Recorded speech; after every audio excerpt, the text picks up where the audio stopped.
Surat airport ಇಲ್ಲಿ ಹೊಸ terminal ಅನ್ನ ಪ್ರಧಾನಿ ನರೇಂದ್ರ ಮೋದಿ ಅವರು ಉದ್ಘಾಟಿಸಿದ್ದಾರೆ ಎನ್ನುವಂಥದ್ದು ಗೊತ್ತಾಗ್ತಾ ಇದೆ. ಗುಜರಾತ್ನ ಸೂರತ್ ಡೈಮಂಡ್ ಬೋರ್ಸ್ ಸೇರಿ ಅಭಿವೃದ್ಧಿ ಕಾಮಗಾರಿಗಳಿಗೆ ಕಾರ್ಯಗಳಿಗೆ ಪ್ರಧಾನಿ ನರೇಂದ್ರ ಮೋದಿ ಅವರು ಉದ್ಘಾಟನೆ ಮಾಡಿದ್ದಾರೆ. ಸೂರತ್ನ ವಿಮಾನ ನಿಲ್ದಾಣದಲ್ಲಿ ಹೊಸ ಟರ್ಮಿನಲ್ ಕಟ್ಟಡವನ್ನು ಪ್ರಧಾನಿ ನರೇಂದ್ರ ಮೋದಿ ಅವರು ಉದ್ಘಾಟಿಸಿದ್ದಾರೆ ಎನ್ನುವಂಥ ಮಾಹಿತಿ ಇದೆ. ಗುಜರಾತ್ನ ಸೂರತ್ ಪ್ರಧಾನಿ ನರೇಂದ್ರ ಮೋದಿ ಅವರ ತವರು.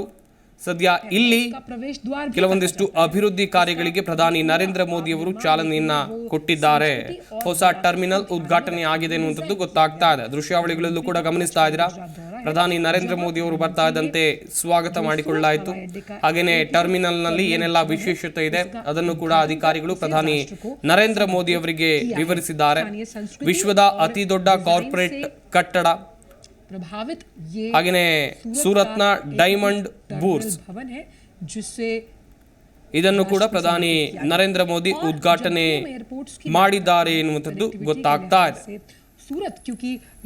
ದೊಡ್ಡ ಟರ್ಮಿನಲ್ ಸಾಕಷ್ಟು ವಿಶೇಷತೆಗಳಿಂದ ಕೂಡಿದೆ. ಅದನ್ನ ವಿವರಣೆಯನ್ನು ಕೂಡ ಮಾಡಿದ್ರು. ಒಂದ್ ಕಡೆಯಲ್ಲಿ ಅಧಿಕಾರಿಗಳು ವಿವರಣೆಯನ್ನ ಮಾಡ್ತಾ ಇರುವಂತಹ ದೃಶ್ಯಾವಳಿಗಳನ್ನು ಕೂಡ ನೀವಿಲ್ಲಿ ನೋಡ್ತಾ ಇದ್ದೀರಾ. ಭಾರತೀಯ ವಿಮಾನ ನಿಲ್ದಾಣ ಪ್ರಾಧಿಕಾರವು ಸೂರತ್ ಮತ್ತು ದೇಶದ ಇತರ ವಿಮಾನ ನಿಲ್ದಾಣಗಳಲ್ಲಿ ಸ್ವಸಹಾಯ ಗುಂಪುಗಳಿಗೆ ತಮ್ಮ ಉತ್ಪನ್ನಗಳನ್ನ ಮಾರಾಟ ಮಾಡೋಕ್ಕೂ ಕೂಡ ಇಲ್ಲಿ ಅವಕಾಶವನ್ನು ಕಲ್ಪಿಸಿದೆ. ಸೂರತ್ನ ವಿಮಾನದ ನಿಲ್ದಾಣದ ಹೊಸ ಟರ್ಮಿನಲ್ನಲ್ಲೂ ಕೂಡ ಇದರ ಫೆಸಿಲಿಟಿ ಇರುತ್ತೆ. ಈ ದೇಶೀಯ ಉತ್ಪನ್ನಗಳೇನಿರುತ್ತೆ ಇದರ ಮಾರಾಟ ಕೇಂದ್ರಗಳು ಕೂಡ ಇಲ್ಲಿರಲಿವೆ ಎನ್ನುವಂಥದ್ದು ಗೊತ್ತಾಗ್ತಾ ಇದೆ.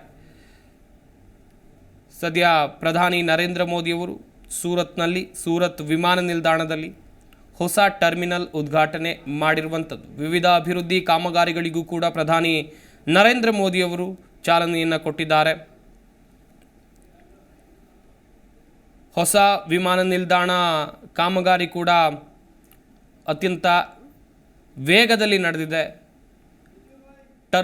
ಹೊಸ ಟರ್ಮಿನಲ್ ಕೂಡ ಇಲ್ಲಿ ನಿರ್ಮಿಸಲಾಗಿದೆ.